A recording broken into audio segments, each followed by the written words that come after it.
Explore the unseen. Okay, imagine this.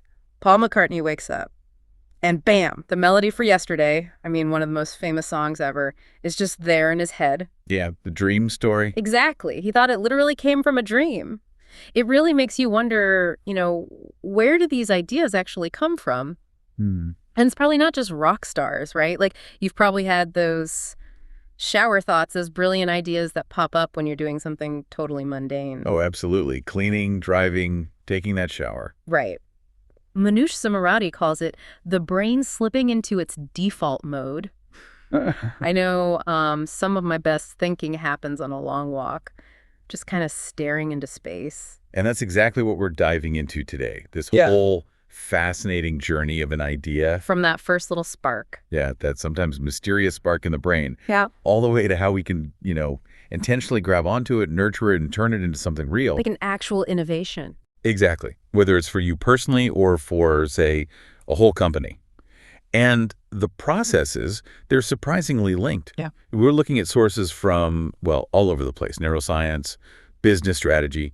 Should give us a pretty wide view. Okay, so let's dig into that Yesterday thing again. McCartney thought it was a dream, fully formed. Right. But it wasn't just magic, was it? He talked about maybe it inspired the line, and you see discussions online about how these stories get, maybe a bit hyped up. They often do. But even if it's sensationalized, it still points towards something real happening beneath the surface, right? That deep subconscious processing. Yeah, like your brain's busy doing important stuff even when you're not, actively thinking about the problem. That's a great way to put it. And neuroscience actually backs this up. Stepping away from a problem, what researchers call incubation. It really does let your unconscious processes chip in. Incubation. Yeah, and it's not just about, relaxing. It might actually involve your brain actively forgetting dead ends or shifting its perspective. Allows for a fresh look. That's amazing. So when you say work in the background, it's not just idling, it's actually processing. Oh, yeah. Definitely active processing. Yeah. Especially when it comes to sorting and storing information. And you know what's a huge part of that unconscious work? Let me guess. Sleep. You got it. Yeah. Sleep.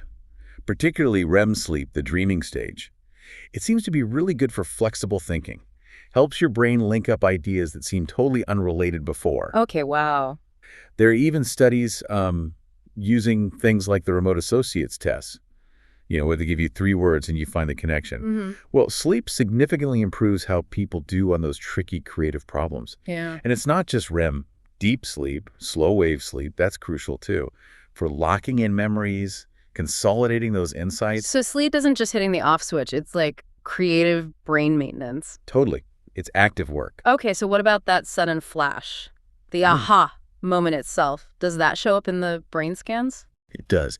That sudden feeling of getting it, that insight, it's linked to a specific burst of activity, gamma band waves actually, in a particular part of the brain, right before you consciously realize the solution. Whoa. And get this, even your brain's activity patterns when you're just resting can apparently predict whether you're more likely to solve problems with sudden insight or more analytically, step by step. That's fascinating. Does that mean some people are just wired for aha moments? Or can you, train yourself? And if it's tied to resting, what about our always-on lives? Great question about training. Yeah. And yeah, it does involve specific brain networks and brain chemistry. Think of it like an orchestra inside your head. You've got the default mode network, the DMN. That's active when your mind wanders, imagines, thinks about yourself. That's kind of your brain's idea generator. And a dreamer? I like that. But it's not just dreaming. You also need the executive network that's involved in planning, evaluating, making decisions. That's your brain's editor. Okay, dreamer and editor. Right. It assesses the ideas, keeps things on track, filters out the less original stuff. And here's the really cool part. Creative thinking seems to involve getting these 2 networks, which often work separately, to actually link up, to work together. So the dreamer and the editor start collaborating. Exactly. A functional coupling. It's like they learn to dance together. And neurotransmitters are involved too, like dopamine linked to motivation and drive, and noradrenaline helping with focus and searching for ideas. So it's this whole internal system. But what about outside factors? Does your mood matter? Or where you are? Absolutely. Your mood is a big one. Being in a positive mood tends to broaden your attention, makes you more exploratory, which is great for creativity. And anxiety. Anxiety tends to do the opposite, narrows your focus. And your environment, too. Changing things up, see new stimuli, even just, moving from your desk to a coffee shop or a park, that can spark new connections. Gibson. And related to all this, there's that interesting, sometimes controversial link between creativity and certain mental health conditions. Ah, the mad genius idea. Sort of. Research does suggest some potential genetic overlaps between things like bipolar disorder or schizophrenia and creativity. Often, it's the less severe forms, like cyclothymia, that might be associated with higher creative output. It's complex, obviously. Yeah. Even substances. Like, there's some evidence alcohol might briefly stimulate certain creative stages like insight, but, the overall effects are definitely complicated and usually not beneficial long term. Okay, so we've got these ideas sparking, maybe helped by sleep or a change of scenery, but how do you actually catch them, before they just vanish, like those shower thoughts, if I don't write them down immediately, gone? Exactly. Capturing is critical. Mm-hmm. And this ties right into managing your knowledge effectively. One really powerful system is the Zettelkasten, or slipbox method. Heard of it? Vaguely. Nicholas Luhmann, the sociologist, right, lots of notes. That's the one. The core idea is you capture fleeting thoughts, maybe on a napkin, whatever. Then you process things you read, making brief notes in your own words. That's key. Not just copy. Right. Then you turn those into permanent notes in your central system, your slipbox. Each note should make sense on its own, but crucially, you link it to other related notes. Ah, so you build connections. Precisely. You create this interconnected web of your own thinking. Your brain remembers the gist, the slipbox holds the details and the links. So say you read about sleep and creativity, you'd write a note in your words like REM, sleep aids, flexible thinking, then maybe link it to your note on aha moments or default mode network. So it's not just a database, it's like a thinking partner. That's a fantastic way to put it. And it's not just for academics. It genuinely helps you generate better ideas because you're forced to understand things deeply to write them in your own words. Plus, writing clarifies arguments, lets you spot flaws. It even encourages you to look for things that challenge your ideas, which sounds counterintuitive, but actually makes your thinking richer, opens up more connections. Okay, that's compelling. What about other methods? I've heard of memory palaces. Ah, yes, an ancient technique. Very powerful for memorizing structured information. You visualize a familiar place, your house, a route. Some people even use old video game maps. Like Quake maps? Seriously? Seriously. Yeah. And you place the information you want to remember at specific locations within that mental space. The brain is good at spatial memory. It tries to understand what it memorizes, not just store raw data. Clever. But maybe overkill for just like a random idea? Probably. For casual thoughts, yeah, just writing them down quickly is easier. A memory palace is more for structured recall speeches, lists, that sort of thing. Gotcha. So for the digital age, what are the tools, the modern slipboxes? Well, there's a ton of options now. You've got software like IdeaNote, which has brainstorming features, ways to sort ideas. Then there's Bright Idea, which is more for managing a whole innovation pipeline in a company. What should you look for in these tools? Good question. Key things are easy capture. You need to get ideas in quickly from anywhere. Robust evaluation, ways to rate or categorize ideas based on criteria. And strong collaboration features, so teams can build on initial thoughts. Makes sense. And even AI is playing a role now. Tools like Daily 3 can help you visualize concepts just from text. AI meeting assistants can pull out key takeaways from discussions capturing those group ideas.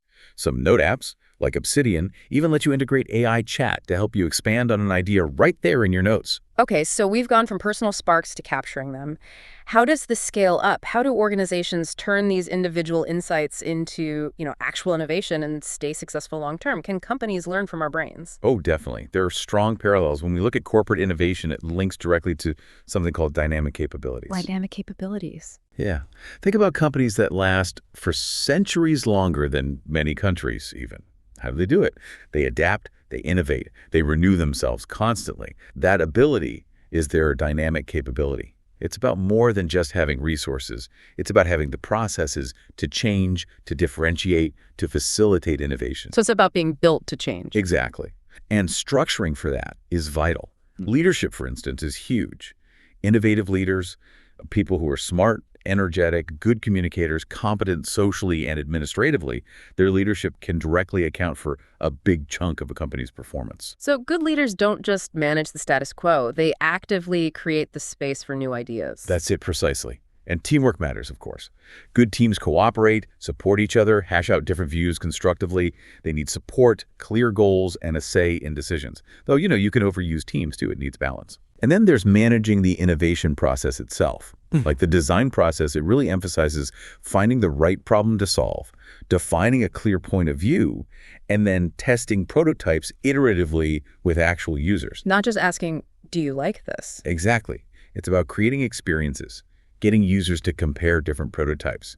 That helps uncover those hidden, latent needs they might not even be able to articulate. That seems key, finding needs people don't even know they have yet. Is that hard for established companies? It can be very challenging, which is why often the really disruptive innovations, the ones that create whole new markets and shake things up, they tend to come from outsiders, from entrepreneurs. Established players can get locked into how things are. So where do companies look for ideas? All over. They mine patents, watch technical communities, scan startups, use external designers, run crowdsourcing campaigns, hold idea contests. Lots of avenues. Okay. And you mentioned agile methods earlier, like Scrum. How does that fit in? Yeah, Agile and Scrum specifically is a great example of structured innovation in practice, especially in tech, but spreading elsewhere. You have roles like the product owner, who represents the customer and business needs, prioritizes the work. The backlog. Right, at the backlog. And they're responsible for the economic success. The whole process is built on short cycles, sprints with constant feedback loops, sprint reviews to show stakeholders what's been built, daily scrums for the team to sync up. So you're constantly building, learning, adjusting. Exactly. It builds learning and adaptation right into the workflow. You build usable increments, get feedback, and pivot if needed. It's designed to handle uncertainty and new insights. Wow. So we've really gone from, Paul McCartney's dream all the way to these complex corporate systems designed for constant renewal. It's clear this journey of an idea, whether it's just yours or a whole company's, it's incredibly layered. It really is. From the subconscious churning away while you sleep to these very deliberate, structured processes for innovation. Generating ideas, managing them, it's a real skill on multiple levels. So a final thought for everyone listening to mull over. Okay, here's something to chew on. We talked about how sleep helps consolidate memories and how that can be influenced by things like how emotionally relevant the memory is or where your attention was. Even certain drugs can affect it by tweaking brain plasticity. So if all that's true, how much conscious control do we really have over which of our brilliant ideas actually stick around long term? Can we intentionally influence which insights get consolidated and become easily recallable? Or is our brain, deep down, always kind of playing its own game, deciding what it thinks is important?